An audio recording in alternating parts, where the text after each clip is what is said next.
Before worship, before gods, before idols carved by trembling hands.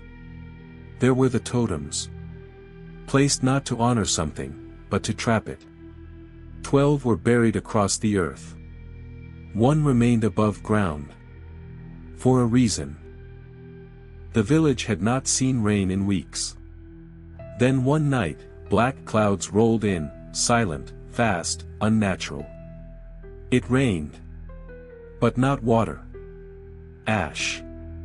Sticky. Smelling like iron. And where it touched the ground, worms crawled up, and plants shriveled. Breck, a young hunter, had wandered too close to the southern hill. He saw something poking from the dirt, stone, carved with twisted symbols. Not like their own. When he touched it, he bled from the eyes. But said nothing. That night, he slept near the village center, and whispered in his sleep. A language no one had taught him. The elder Moro remembered the legend, 12 totems buried to seal 12 parts of something vast. The 13th? Never to be touched. A trap. A lock. Now Breck had touched it.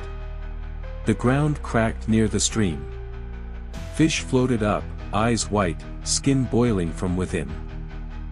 At sunrise, the villagers found symbols carved into the trees. Their shapes shifted if stared at too long. Animals avoided them. Birds screamed before flying into rocks. In the center of the village, the totem had risen. On its own. Blood pooled around its base. Breck's voice deepened. His pupils shrank to dots. He stopped blinking. When asked about the stone, he replied. It remembers.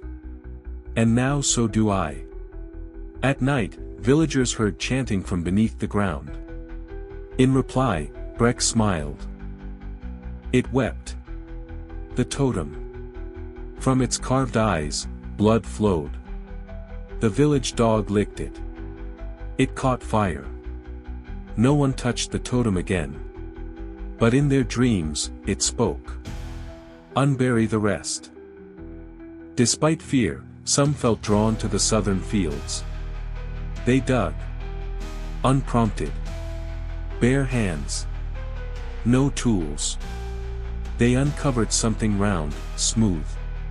Another totem. It pulsed. And the sky turned violet. Those who touched the second totem began to divide. Not physically, but mentally. They spoke in pairs. Answered questions twice. Argued with their reflections. One night, a man was found asleep, his face scratched off from the inside. The elder traced the buried totem's locations. They formed a circle. The 13th was at the center. A seal. Breaking it would awaken what was inside. But now, it was too late. Breck stood on the center stone. And chanted in 12 voices. Clouds spiraled over the village. The wind stopped. Time seemed slower. A hole opened in the sky. It looked down. Not metaphorically. Something stared through it. And it remembered Breck. The totem cracked. Light poured out, not bright, but cold.